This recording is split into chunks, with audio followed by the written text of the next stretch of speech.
Hey guys, Mustang here bringing another Dragon Ball Z Dokkan battle video, and so we know that Omega is going to be the next thing coming up on Global Dokkan.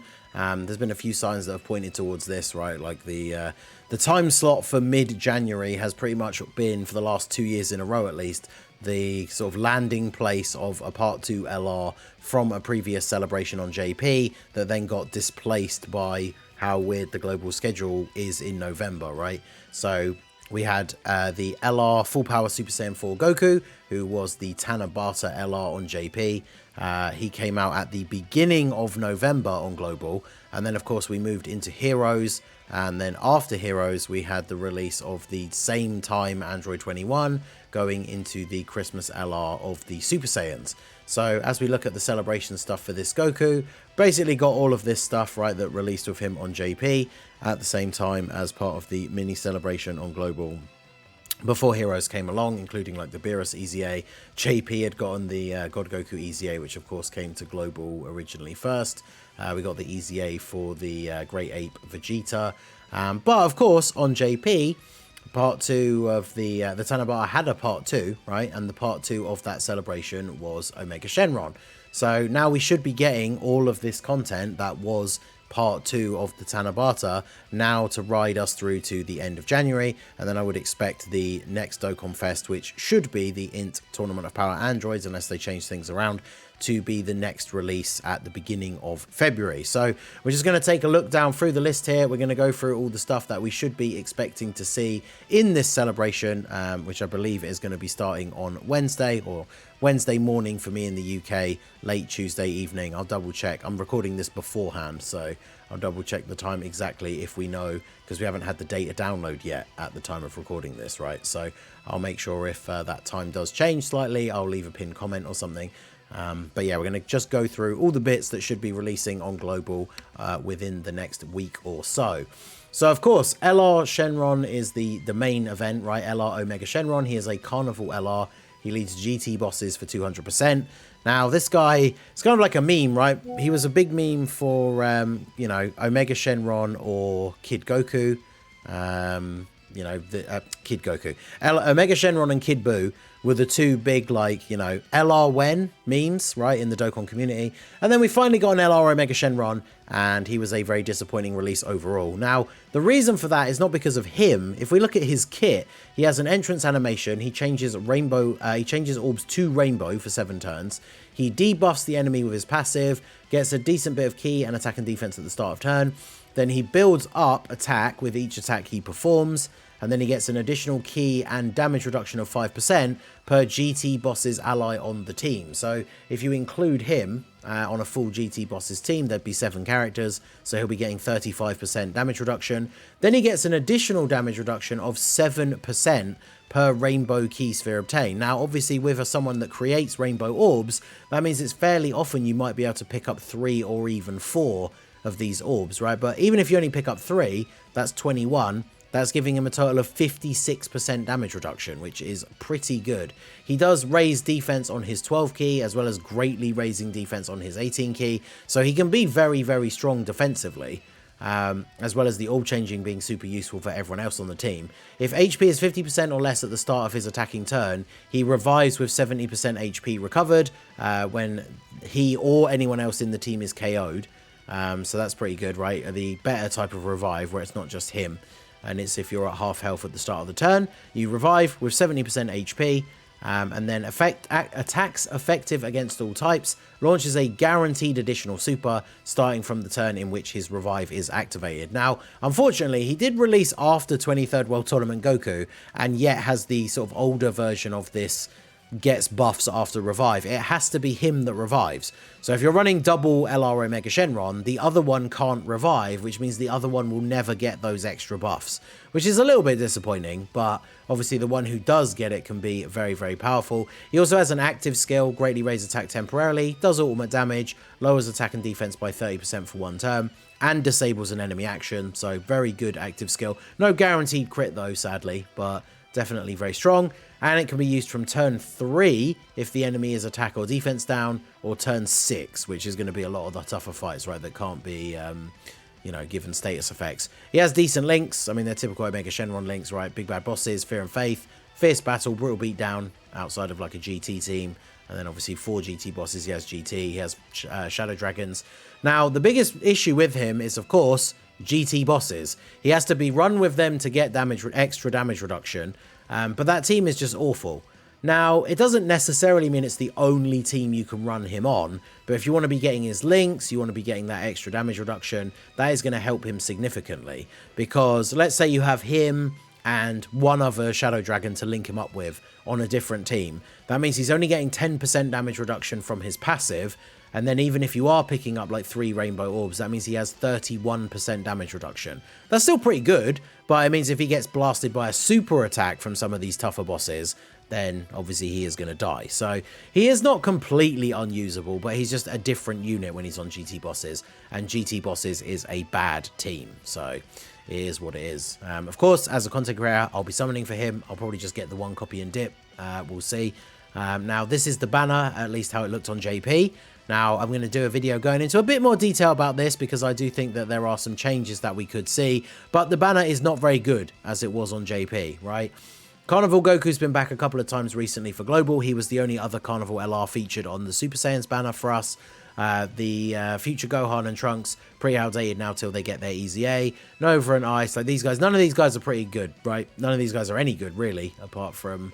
I mean, Goku's still usable. Tech Sin is kind of still usable with the AGL Omega, right?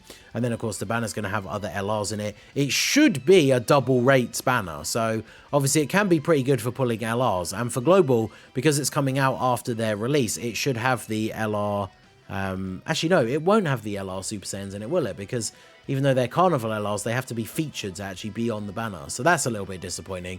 And it's incredibly unlikely. I say unlikely. Almost 0% chance that the Super Saiyans will be on this banner. So I'll talk about the banner in more detail, but obviously with the release of the unit is the release of the banner, and all we're really talking about for this video is what is actually releasing. So the other thing that we're getting is the burst mode for the Shadow Dragons of Despair. Obviously it's the final stage, level 3 countdown to the crash, which is against the physical Omega boss.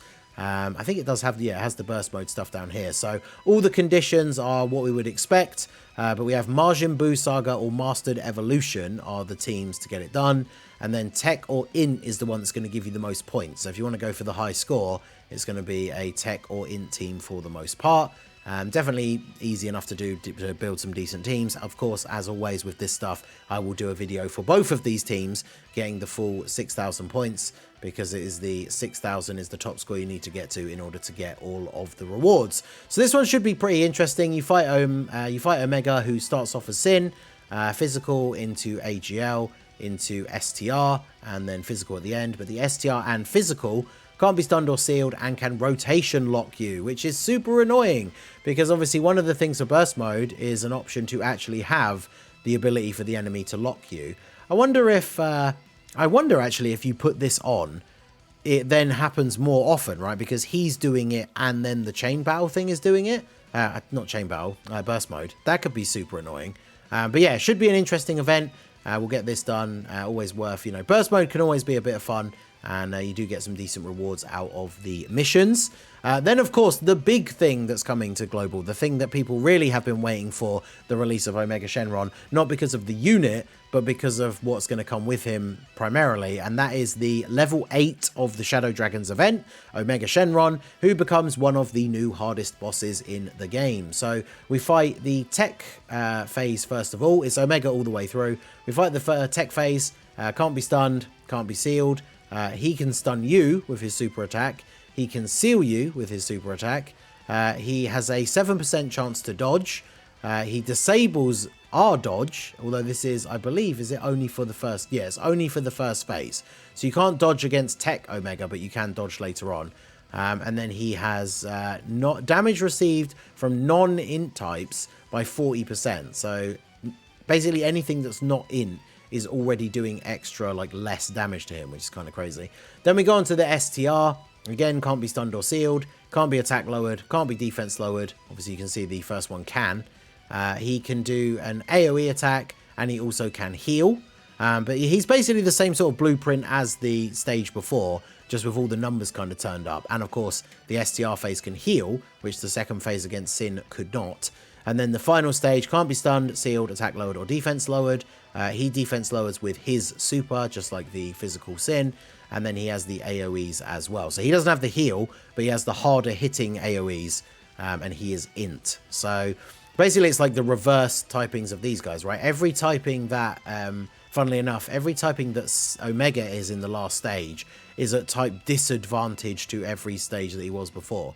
So, like, apart from having higher stats, I guess, unironically, if you matched them up, the Sin would be beating the Omega, right? Because every phase has type advantage. But that should be quite interesting. Now, when it comes out on Global, I don't know if there are any missions, because these ones here, I don't know if these were added later because the wiki doesn't say. But beating stage 8 for the first time gets you 5 stones. Beating it with a full power team gets you 5 stones and full power only skill orbs, which is pretty cool. And then final trump card gives you 5 stones and the final trump card specific skill orbs as well. Again, I'm not 100% sure if the skill orb ones are available straight away. I believe the clear stage 8 for the first time one is. So a couple of stones from that. Obviously you get 1 stone for beating the stage in the first place, but then this becomes a new, very interesting playground and testing ground for new units as they come out. So this comes out on the same day as Omega as well. You know, we can see here, I was going to scroll down the list as we went to each page, but you can see the dates. These all come out at the same time. And the last thing that comes out at the same time, the same day, should be this Extreme Z battle for the GT, Goku, Frieza, and Cell. So all 3 of these guys, it's a 30-stage EZA. We know we love those. By the time you've done them all, you get the medals for all of the guys. You get 2 int and 2 physical Kais. And 6 STR Kais apparently. So you can get Goku straight up to SA 15, but the other 2 you can only get to SA 12. So if the wiki is correct, that's interesting and kind of annoying. You get 30 stones, of course, and then there are missions just for each one to EZA them. You get the a stone and a Hercule statue. So pretty straightforward. I will do a team building guide for this, as I always do, going into a bit more detail, and that is GT heroes. So if we take a look at what they do, the GT Frieza and the GT Cell, just like before their EZA, they're kind of like designed to be run together, right? They have very similar passives. Key 2, attack and defense 150, additional 100% when performing a super, and launches an additional super attack when all allies attacking in the same turn are GT bosses, sworn enemies, or revenge. And they both have that. And then Frieza is additional attack 150 and attacks effective against all type when the enemy is sealed. And Cell is additional attack 150 and attacks effective against all types when the target enemy is stunned. So other than that, they are essentially the same. They're designed to be run together. Obviously, they are both on GT bosses, sworn enemies, and revenge. But I mean, I guess GT bosses will be their best team. But the problem is you have to have this full rotation for them to then get the 100% extra on super and an additional super, which obviously benefits them both, because Cell raises attack and defense for 1 turn and seals, and then Frieza raises defense for 1 turn and can stun. It's strange he doesn't raise attack as well, considering their passives are identical. That's a bit strange. But yeah, they're obviously designed to be run together. If Frieza goes first and stuns somebody, Cell gets the attacks effective against all types and extra attack. If Cell goes first and seals someone, then Frieza obviously gets the additional attack and then attacks effective against all types. The biggest problem is we're in a meta where bosses can't be stunned or sealed for the most part. So it's going to be a little bit awkward. Like, they're going to get the additional attack and defense and an additional super if you have the right units on rotation, but they're not going to be getting the extra attack or effective against all types most of the time. So I'm not sure if their damage is going to end up being particularly good. But yeah, I mean, these guys, very interesting. They're shattering the limit units as well, which is a bit, you know, is not the best for some of these teams that they're on. So I feel like these guys would have been much better if they were giving support, potentially. But yeah, with the way they're designed to be run together, neither of them really is like a slot 1 unit. So you're not going to be putting them in slot 1 and having the other one in slot 2. So a little bit awkward. And then there's this Goku, the base form Goku with the Dragon Fist. He raises attack and defense for 1 turn, does immense damage, greatly lowers defense.